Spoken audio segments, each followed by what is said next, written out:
person living in the Pacific is twice as likely to be affected by natural disasters as a person is in Africa, almost 6 times as likely as someone in Latin America or the Caribbean, and 30 times more likely than someone living in North America or Europe.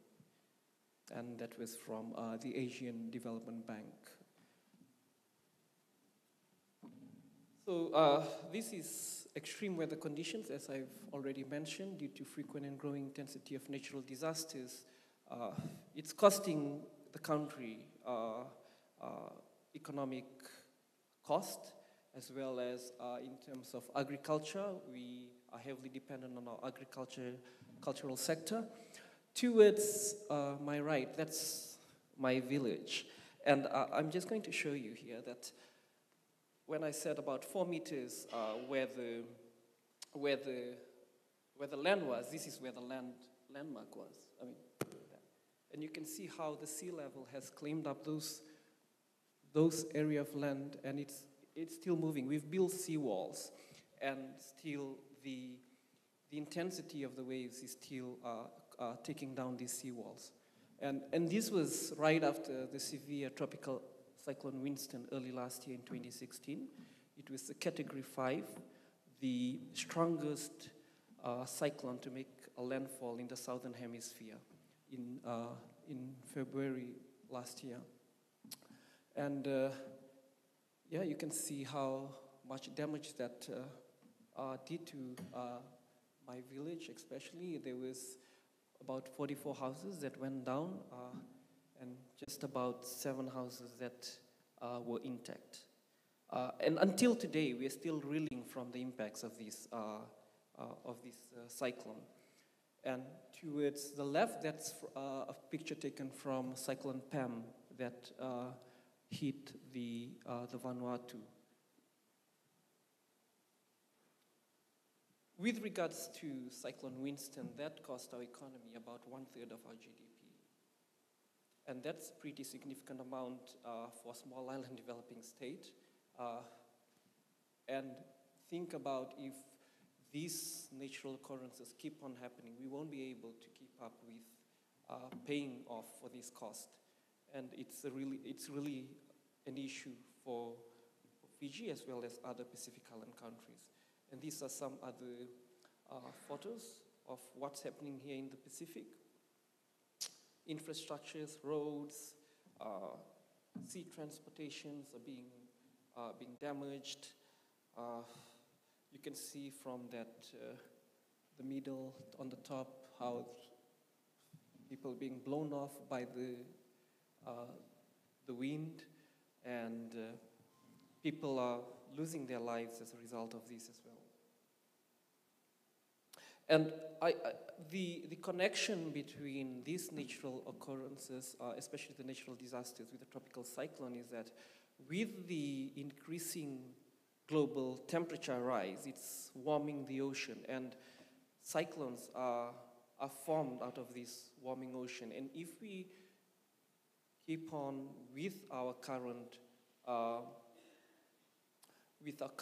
activities, with the current carbon emissions, it will, and not keeping ourselves to the 1.5 degrees target, the ambitious target, it's a disastrous mean for us here in the Pacific. First, we go underwater, but before we go underwater, we lose our homes, we lose our source of incomes, our food, and even lives of our friends and families. So, to sum up, what are the youth in the Pacific today? So one, we are heavily involved in awareness and advocacy. From the organization I come from, Project Survival Pacific, we work with young people from Fiji and across the Pacific, creating awareness and advocacy about climate change, and also to promote sustainable development. We know they are future leaders. At some point later in life, they will have influence in the various places that they are at, regardless if it's in the economy, the law, management, but somehow they'll have influence at a later stage in life.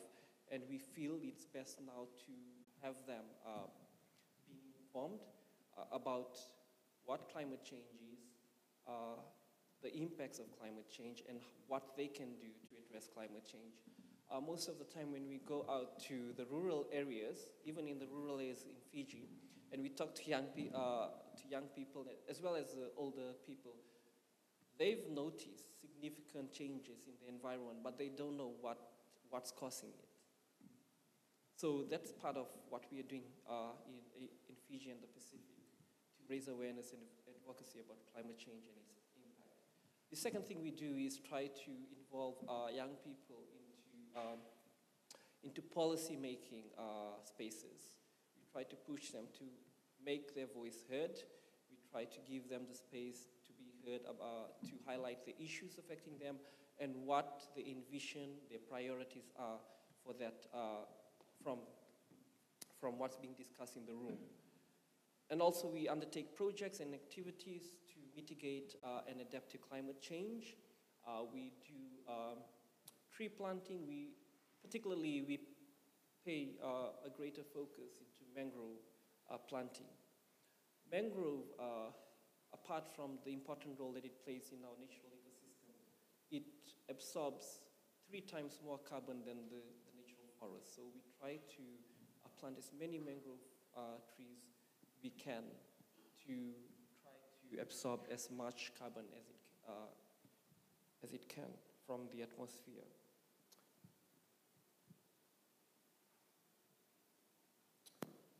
So part of the, I've mentioned this, and I'm just going to go. So we make policy inputs, and then I'll give examples with this.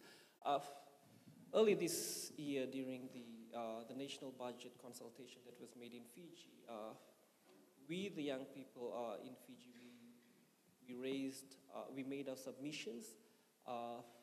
We called for, there was an environmental levy that was being levied by the government of 9%. So if you were a tourist and you were coming to Fiji, you will be paying for this environmental levy. And so we posed the question to the Minister of Conservation and asked him, where is this money going to? You're calling it the environmental levy. Where exactly does it go to? He said, it goes to a consolidated trust account, and the government uses it. So during our submission, we called on the government to use the environmental levy specifically for environment. If it was to safeguard the environment or to raise awareness about the safeguarding of the environment, then it should be used specifically for that. And during the budget announcement, we were pleased that the government actually set up the environmental and climate adaptation levy, the Environmental and Climate Adaptation Trust Account, and also included, apart from having just environmental levy, they've also included environmental and climate adaptation levy. So it's across the board of 6%, and it goes into a specified trust account, which is going to be used specifically for climate adaptation project.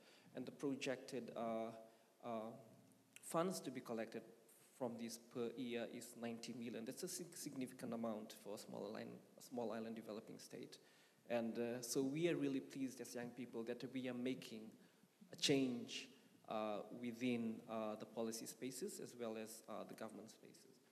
We have a proper waste management project that we did with Lami youth in a suburb part of Suva. We also do tree planting, native tree planting, as well as mangrove tree planting. We are building seawalls, this is for the youth that are out in remote areas. And we're trying to change mindset through awareness and advocacy programs. It's very hard to change your mindset, especially for those who are older. And, it takes time, a bit of time and patience, but nevertheless, we will still continue to do the work that we do to save our environment. In relation to the global carbon emission, the Pacific emits 0.003% of the global carbon emission. It's so minuscule, it's a drop in the bucket, but we are at the forefront being affected by climate change. We are the worst affected people and countries. And we feel it's our duty as well to save our environment, so we will not stay back and just relax. We're going to make changes wherever and whenever we can. So these are some of the youth building seawalls.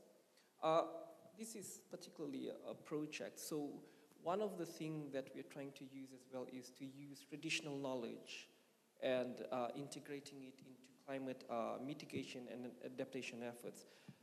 From these 3 photos, that's probably forming that. This is a project of WW Pacific volunteers.